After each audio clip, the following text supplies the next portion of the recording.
आदि बने या ना बने हैं, जरूरी है कि हम उस प्रेस क्लब से जुड़े हैं जिसके अध्यक्ष केशव अग्रवाल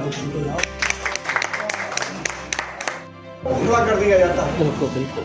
इसलिए हमें एकजुट होने की आवश्यकता महसूस हुई और हम फिर से एकजुट हुए हैं। निश्चित रूप से आप सब प्रेस क्लब पीलीभीत के सदस्य के रूप में निर्धारण भी हो गया है। पहला कि हम लोग भीषण गर्मी में नक्कादरा चौराहे पर 2 महीने तक मीठे शरबत का प्याऊ चलाएंगे। ये हमारे सुझाव था, उसको हम लोगों ने सहमति सब लोगों ने दे दी। दूसरा, सौरभ पांडे ने सुझाव दिया कि बहुत से लोग रक्त के अभाव में दम तोड़ देते हैं, तो हम सब क्यों ना उनके लिए रक्तदान करें।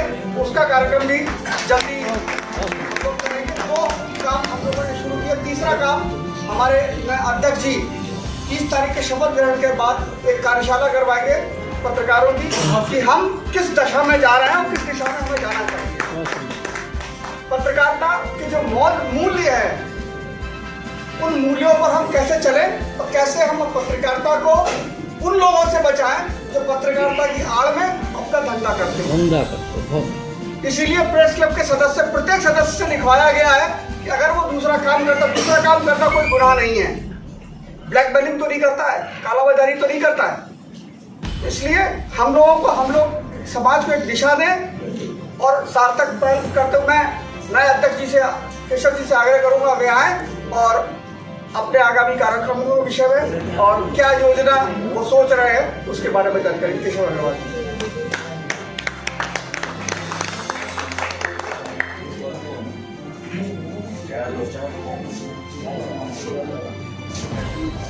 सम्मानित प्रेस क्लब के सम्मानित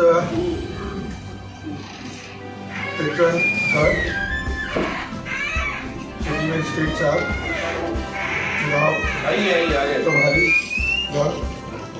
और मीडिया के मेरे समस्त साथियों, पहली बार मुझे प्रेस क्लब की जिम्मेदारी सौंपी गई है और ये पहली बार है कि जो बिखराव था पत्रकारों के बीच में, वो बिखराव समाप्त होकर अब एक बैनर के तले इलेक्ट्रॉनिक और प्रिंट मीडिया के लगभग जितने भी इम्पोर्टेंट टाइटल्स हैं उनके रिपोर्टर्स अब एक बैनर के नीचे हैं और आपसी समन्वय, सूझबूझ और अंडरस्टैंडिंग का सबसे बड़ा एग्जाम्पल ये है, उदाहरण ये है क्या जितने भी पदों पे चुनाव होना था वो सारे के सारे निर्विरोध हुए हैं।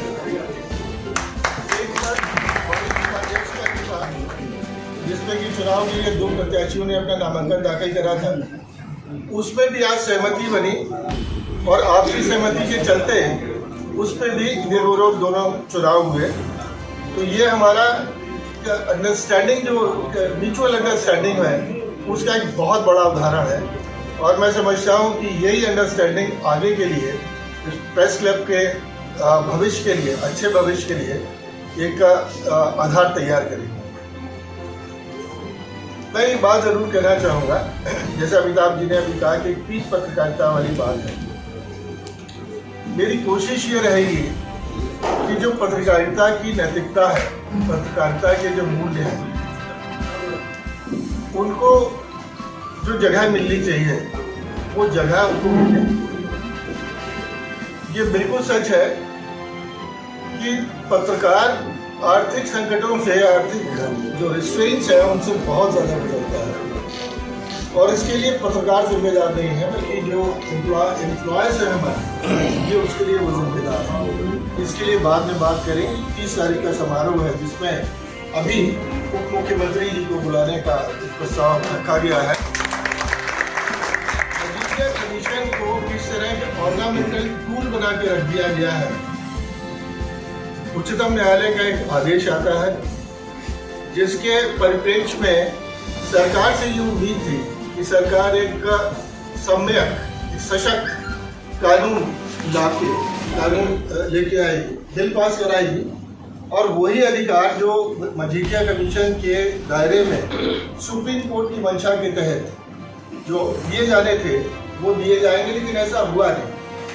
तो मजीठिया कमीशन पर क्या क्या सरकार से उम्मीदें हैं, क्योंकि मजीठिया कमीशन की सिफारिशों को अगर लागू कर दिया जाता है तो मैं समझता हूँ किसी भी पत्रकार के समक्ष एक आर्थिक संकट जैसी स्थिति नहीं रहेगी। और जो पीठ पत्रकारिता की बात आती है, ये कोई ज़रूरी नहीं है कि बहुत सारे हमारे जो मीडिया के साथी हैं वो अपने अपने व्यवसाय में लगे हुए हैं, साइड बिजनेस करते हैं।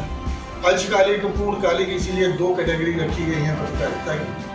तो ज़रूरी नहीं है कि उनके पास निवेश करने के लिए इतना पैसा हो कि वो बिजनेस में निवेश कर पाए और अपना एक regional source of income generate कर पाए, ये ज़रूरी नहीं है। तो ऐसे लोगों के लिए, हमारे मीडिया के साथियों के लिए बहुत बहुत ज़्यादा ज़रूरी है कि जो मजीठिया कमीशन को लेकर सुप्रीम कोर्ट का आदेश है उस पर सरकार की एक नीति बने और उस नीति के तहत ये सुनिश्चित करा जाए कि उसका लाभ हर पत्रकार को मिले जो उसके लिए एलिजिबल है। तो मेरी ये कोशिश रहेगी, उसके लिए हम लोग उप मुख्यमंत्री के सामने भी और जो पीलीभीत के सांसद हैं, एक दुर्भाग्य है कि इस मुद्दे पे लगभग सारे सांसद, सारे विधायक खामोश रहे हैं अभी तक। तो ये सांसदों का दायित्व था कि उसको संसद के पटल पर रखते, विधायकों का दायित्व था कि ये विधानसभा के पटल पर रखते और राज्य सरकारें और केंद्र सरकार इस पर एक विचार करने के बाद एक नीति बनाती है। लेकिन हुआ नहीं, लेकिन इसको नए सिरे से अब कोशिश करी जाएगी, क्योंकि जब तक प्रयास नहीं करा जाएगा तब तक रिजल्ट नहीं आता। एक चीज़ ही मैं कहना चाहता हूँ कि पारदर्शिता के लिए मेरा अपना विचार है, जो कि कार्यकारिणी की जो पहली बैठक होगी उसमें मैं ये प्रस्ताव रखूँगा कि हमारा जो संरक्षक मंडल है, मैं चाहता हूँ उसको ये अधिकार हो कि किसी भी सदस्य की गतिविधियों को के रेफरेंस में उसकी सदस्यता समाप्त करी जाए, कि उसके ऊपर कोई अनुशासनात्मक कार्रवाई करी जाए। ऐसा अधिकार उसको संरक्षक मंडल के पास रहे और ताकि वो समय समय पे हमारे जो मेंबर्स हैं उनकी गतिविधियों को रिव्यू करा जाता रहे और एक अनुशासन बना रहे प्रेस क्लब के अंदर। और इसमें सदस्य का मतलब ये है कि जो भी सदस्य हैं उसमें स्वयं संरक्षक भी आते हैं, उसमें अध्यक्ष से लेके कार्यकारिणी के जितने पदाधिकारी हैं वो भी आते हैं और जो सामान्य सदस्य हैं वो भी आते हैं। तो एक मैं ये प्रस्ताव रखूँगा कार्यकारिणी की पहली बैठक में और मैं समझता हूँ कि इससे फर्क आएगा। और बाकी तो अब आज पहला दिन है, आप लोगों के सहयोग से हम समझते हैं कि आगे गतिविधियाँ बढ़ेंगी। अमिताभ जी ने कहा कि हम लोग निष्क्रिय रहे, एक उन्होंने सत्य को स्वीकारा है, लेकिन निष्क्रियता का एक बहुत बड़ा जो कारण है वो आर्थिक अभाव है। प्रेस क्लब के पास अपना कोई ऐसा सोर्स नहीं है जिसमें कि अगर मान लीजिए कि डोनेशन एक्सेप्ट करते हैं तो आरोप लगते हैं। तो मेरी कोशिश ये रहेगी कि जो स्वेच्छा से प्रेस क्लब के लिए अगर हमारी गतिविधियाँ अच्छी हैं, हमारी लेखनी अच्छा काम कर रही है, जो मुद्दे उठाए जाने चाहिए पीलीभीत के विकास के लिए, जहाँ संभावनाएं हैं अगर हम उसको उठा रहे हैं, तो हम समझते हैं कि जो बिजनेस ग्रुप है, इंडस्ट्रियल ग्रुप्स हैं, वो शायद वॉलंटरी डोनेशंस देने की तरफ एक पहल करें और उसके लिए हम सुझाव भी रखेंगे ताकि कार्यक्रम कराने के लिए जो आर्थिक संसाधन चाहिए उसकी कम से कम अभाव ना हो हमारे सामने। और बाकी तो एक आपसी कोऑर्डिनेशन और कोऑपरेशन के साथ हम लोग सब आगे बढ़ेंगे और इस प्रेस क्लब को एक मॉडल प्रेस क्लब के तरीके से आगे लेके जाएंगे। ये भविष्य बताएगा और भविष्य इसका विटनेस भी लाएगा।